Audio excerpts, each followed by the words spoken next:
Welcome everybody to Forza Motorsport 6, and today we're looking at the newly released NASCAR expansion. So yeah, this brings 24 cars from the 2016 season to the game, though obviously there's only a few variants because they're all technically the same. But yeah, there's a few different cars like the Chevrolet Supersport, the Toyota Camry and the Ford Fusion, with all their different paint jobs and variants that different people represent them in. And yeah, it also features a new 10-hour campaign, which is taking you against other NASCAR racers, as well as what-if scenarios like going up against Grand Prix Classics, etc. And yeah, it also has a new track with the Homestead-Miami Speedway, which has the oval and a few variants of the road course in between the actual oval. And it also features several features as well: rolling starts, a new quick stop mode, and a more complex drafting model. So yeah, plenty of extras put into the game, and yeah, this is one of the cars, the Super Sport. There's the engine. We'll take a look at it now. So yeah, they all feature the same amount of weight, 3,300 pounds. They all go for the same 0 to 60 times and 0 to 100 times, and they all have the same power and torque. And the engine is this little beauty here. It's got a V8 engine, 5.9 litres, 725 horsepower and 450 pounds-feet of torque, all naturally aspirated as well.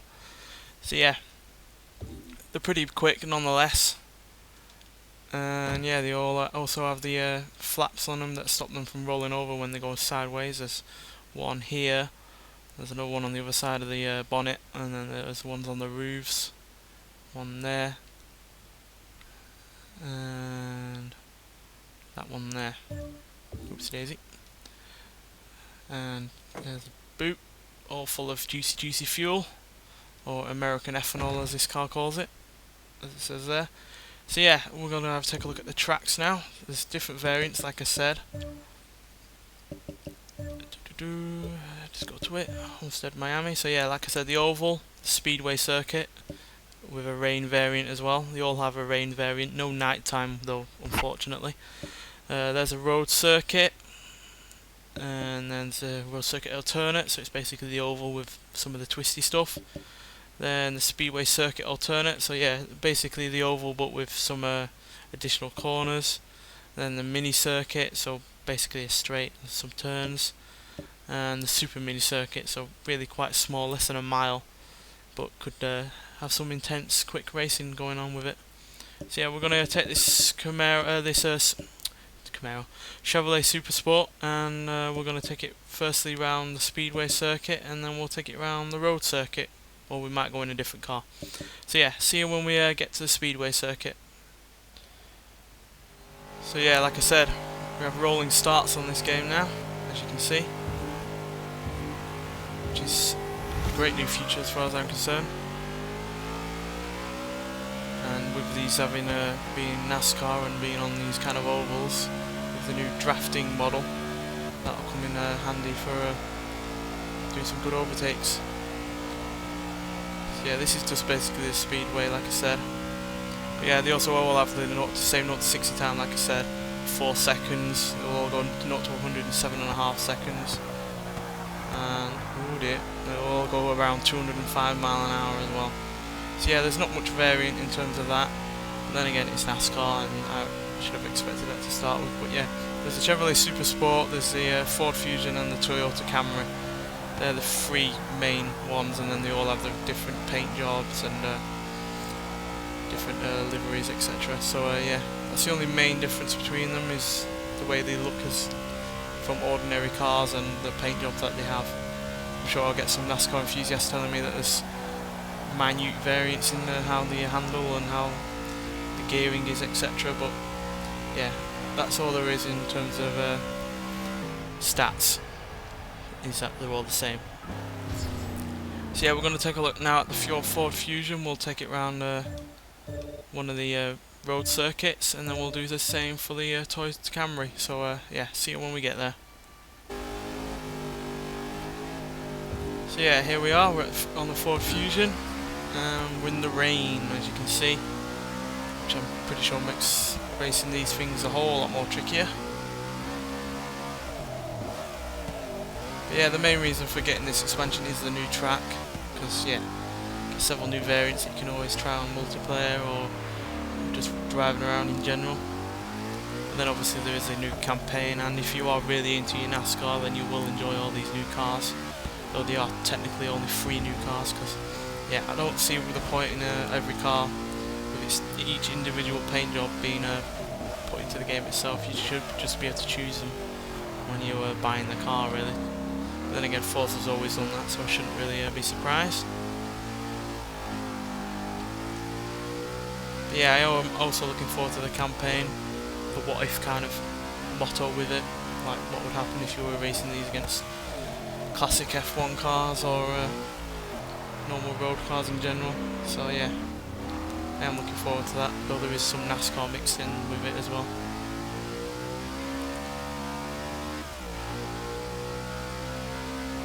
So yeah, we'll try out the Toyota Camry on the next track, and I'll show you the quick stop future as well. We'll only be on one of the shorter tracks for that, because yeah, there isn't really much else to this expansion. But I will be going for the campaign, so, and that will not replace the Porsche Anthology because I have nearly finished that, but yeah, that's not got many more video episodes left in it, so yeah, this will be the new one. Not in replacement of the Porsche Anthology, but as a subsequent follow-up, because yeah, this is the second expansion in only 2 months, so yeah, been really looking forward to gonna get my teeth into the campaign. So yeah, see you when we get into the Toyota Camry. So yeah, we're in the Toyota Camry. We're at the Speedway alternate, so it's the oval but with a few twisty corners added in. And yeah, I'm going to show off the quick stop feature when we get around the first lap. So yeah, like I said, they all weigh the same as well at 3,300 pounds. So yeah, this is a racing division that's all about skill, because no one car has a massive advantage over the other, in all honesty. So yeah, that's really what it comes down to, which is no bad thing. Certainly stops one manufacturer being able to make a great car over another one that's a bit smaller or not really having the funds to make such a fast car. Right, as you can see, there's a symbol there right in front of the pit stop. So we enter, and as you can see, it comes up with the position that you're in, the time that you're being spent in the pits, how far you're away from the exit, and the status that you're in. And you've only got a certain amount of quick stops you can certainly have in certain races. Like, sometimes you can only have 1, sometimes you can have 2 or more. So yeah, that's that basically, which I think is better than the way it is now, because it tells you when to get ready to start driving again, unlike with the normal pit stops, because you just normally have to hold your finger on the trigger and just wait for the game to hand you back control. So yeah, I think that's a much better way of doing it.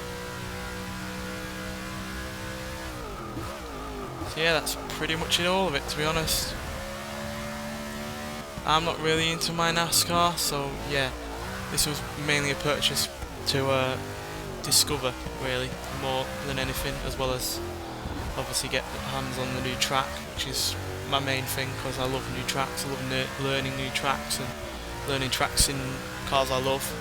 So yeah, that's the main reason for me to get it. But there's also the 10-hour campaign, there's also the new futures like the rolling starts, the new quick stop mode, and the more complex drafting model, which will work with other cars as well. So it will expand how the gameplay works on the game. Plus, for me personally, I like discovering new things like the Porsche expansion. I wasn't really into Porsche all that much before the expansion. Now I love them. So maybe this expansion will have the same effect with NASCAR. So yeah, I highly recommend getting it.